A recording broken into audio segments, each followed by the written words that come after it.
자, 시장이 오늘 좀 눌리고 있고 조정을 받고 있는데 저점 매수의 기회일까? 전략과 그다음에 기업들 자세하게 또 알아보죠. 알파프로 투자 전략 정태현 팀장 나와 있습니다. 어서 오세요. 네, 반갑습니다. 네. 뭐가 많다 보니까. 네. 자, 어떤 기업 갈까요? 식품주. 네. 농심은 어떻게 해, 농심? 농심 오늘 궁금해하시는 분들 많은데. 죄송한데 농심이 어떤 이슈가 있나요? 제가 못 보아가지고요. 아, 주말에 이제 추경호 기재부 장관이 뭐 정부라고 쳤을 때 네. 물가에 관심이 많잖아요. 물가가 최근에 이제 생활 물가부터 해서 오르는 부분이 있고 식품 네. 물가도 그렇고. 근데 이제 라면 값에 대해서 조금 이슈를 제공하셨어요. 아, 네, 라면을 값을 좀 내리면 어떨까? 어떨까라고는 누가 그랬어요. 어떨까라는 게 좀 웃기긴 해. 네. 일단은 뭐 올리지 말라는 얘기네요. 뭐 결론적으로 무언에 올리지 마라 이런 얘기네요. 올리지 말라는 권고할 수 있는데 내려라라 그랬단 말이에요. 아, 내라라 그랬어요? 내리는 게 어떨까? 왜냐하면 네. 국제 곡물 시세가 오르는 동안 그거를 이제 그 당위성 삼아 네. 라면 업계가 다 같이 라면 가격을 올렸는데 네. 그럼 곡물 시세 내려오면은 라면값 내려야지가 맞지 않느냐? 그러면 유가로 치면은 우리가 잘 안 되잖아 그게. 아, 맞는 말씀이신데 참 업계에서는 정말 청천벽력 같은. 그렇죠. 얘기를 이거 하시거든요. 정부가 내리라는 강압인가? 이렇게 생각을 할 수도 있으니까. 아, 근데 저는 또 반은 동의를 합니다. 반은 동의를 하는 게 이렇게 저도 맞는 얘기를 생각이 들어요. 오를 때는 올리는데 내릴 때 또 안 내려요. 물가까지 계속 올라가거든요. 네. 그런 부분들을 보게 되면 일부 이제 공감이 되는 부분이 있는데 이거를 이제 내려라고 직접적으로 얘기를 하게 된다라면 이게 어쩌면 시장주의를 깨는 발언이 될 수가 있잖아요. 뭐 그래서 그런 부분 좀 민감해서 염려가 되네요. 저는 모르겠습니다. 저한테 또 동일 전문가가 얘기하죠. 네, 첫 번째 종목은 이제 네, 다른 걸로 가서. 풀무원입니다. 풀무원. 네네. 음. 위치가 그렇게 높진 않아요. 위치가 높진 않은 상황이고 그러다 보니까 한번 관심을 가지면 좋겠다는 판단을 했고요. 화살표 점수는 일단은 8점. 8점. 네네. 그 주말 동안 이 계속해서 저도 이제 마트 제가 노브랜드 쇼핑을 되게 좋아하거든요. 네. 그래서 마트도 가고 이렇게 하는데 소금이 없긴 없더라고요. 없긴 뭐 없던데. 현재는 네. 이제 생산이 조금 달리긴 하는 것 같아요. 뭐 네네. 날씨지 영향 뭐 이렇다고 하는데 네. 오늘 주말에 이렇게 땡볕이 내리치면은 소금도 나올 수 있겠고 근데 내일 네. 또 비 소식이 있더라고요. 네, 수요일 날 비 소식이 있더라고요. 맞아요. 네. 그래서 어쨌든 그 풀무원을 선택한 이유가 최근에 소금 이슈 때문에 일단은 좀 선택을 했는데 최근에 아시겠지만 이제 소금에서 이제 간장, 뭐 생필 식품이나 이런 종목들까지 같이 이제 좀 변동성이 나오지 않습니까? 근데 이게 어찌 보면 풀무원은 두부 관련주라 좀 보시면 되거든요. 네. 그러니까 뭐 이제 두부 콩나물로 좀 대표되는 네네.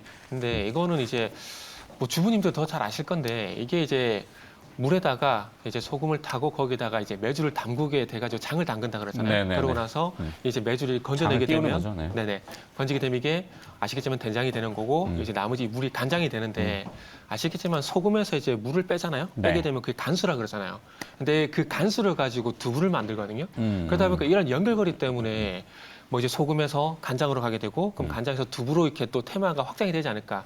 항상 테마라는 게 상상력 나리지 않습니까? 그렇죠. 그거 아니지. 그러다 보니까 연결해서 풀무원이 이제 두부 관련주다 보니까 아마 이런 연결고리가 나오게 된다라면은 이제 풀무원이 지금 날짜를 보게 되면은 이제 6월 14일부터 좀 변동성이 나오기 시작했거든요. 그래서 아마 이런 연결고리가 나오게 된다라면은 뭐 추가적인 상승이 나오지 않을까 생각했습니다. 제가 테마를 조장하는 것은 아니고요. 네. 이 테마가 상상력의 날이다 보니까 그렇죠. 아마 그럴 이런 수 연결고리 있다라는 가정이니까. 이런 연결고리 나오지 않을까라는 판단에 말씀드린 거니까 참고만 좀 하시고요. 그리고 어쨌든 위치가 높진 않아요. 위치가 높진 않은 상황들이기 때문에 한번 뭐 접근은 가능하지 않을까라는 판단이 들어서 지금 화면을 보시면은 높지 않거든요. 위치가 아직 그렇게 많이 오르진 않았습니다. 그렇기 때문에 한번 공략해볼 만하다는 판단을 좀 했습니다. 그리고 테마는 뭐 테마니까요. 그리고 그래서 이런 부분들인데 어쨌든 이제 뭐 이런 두부 관련주를 갖고 나온 이유는 잘 아시겠지만은 소금을 일어났던 테마의 확장성 이런 부분들이라 말씀을 좀 드려보고 싶고요. 그리고 풀무원이 또 대표적인 면 제품 이제 관련 회사거든요. 생면. 네네, 풀무원 식품에서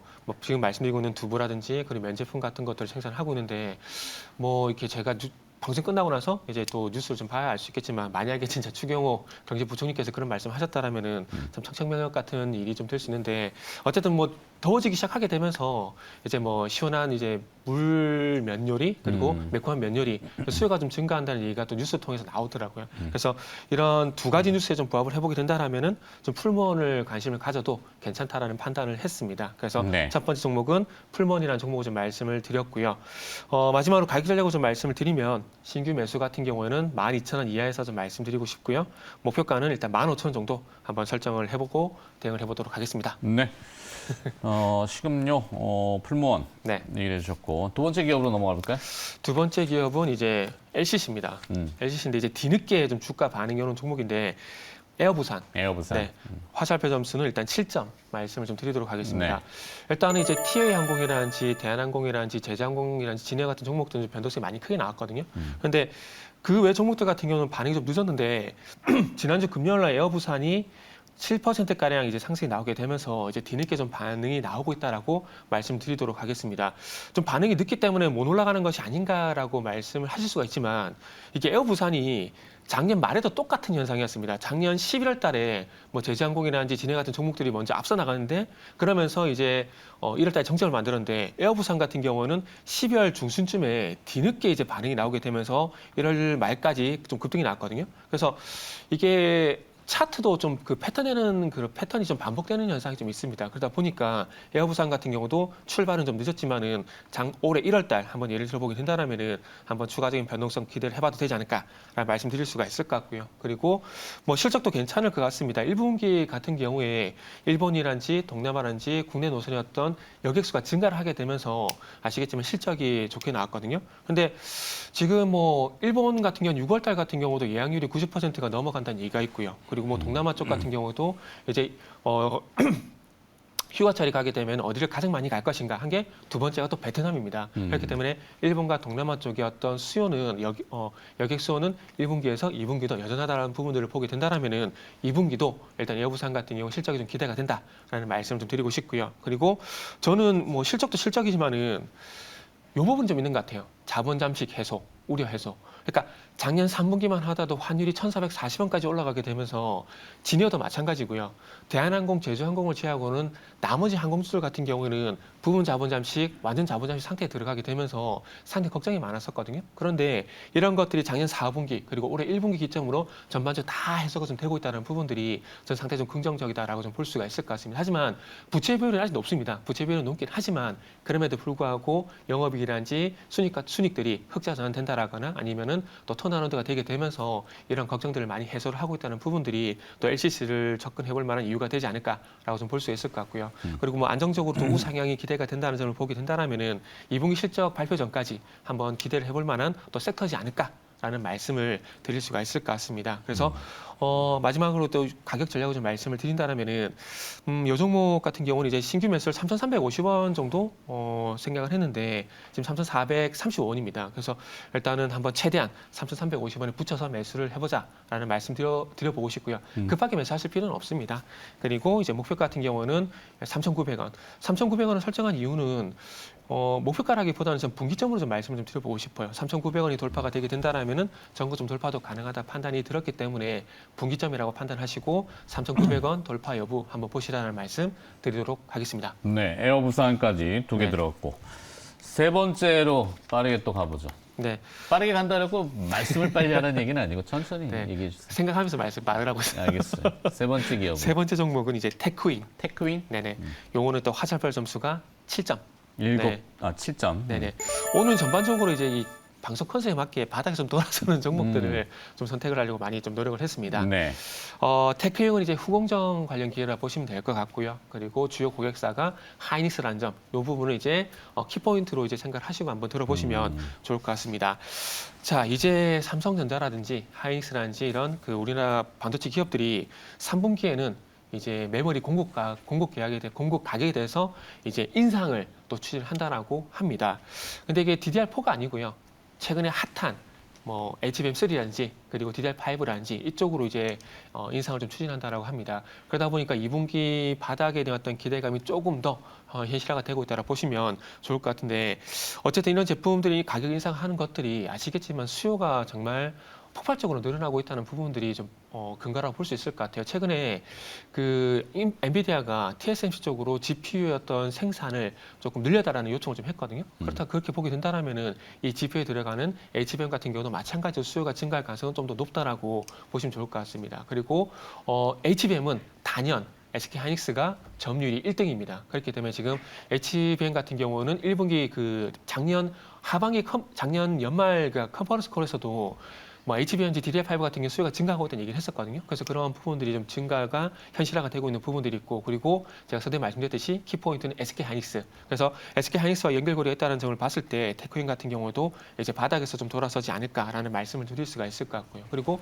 최근에 와서 또 후공정에 대한 중요성이 상당히 많이 좀 부각이 되고 있는 상황입니다.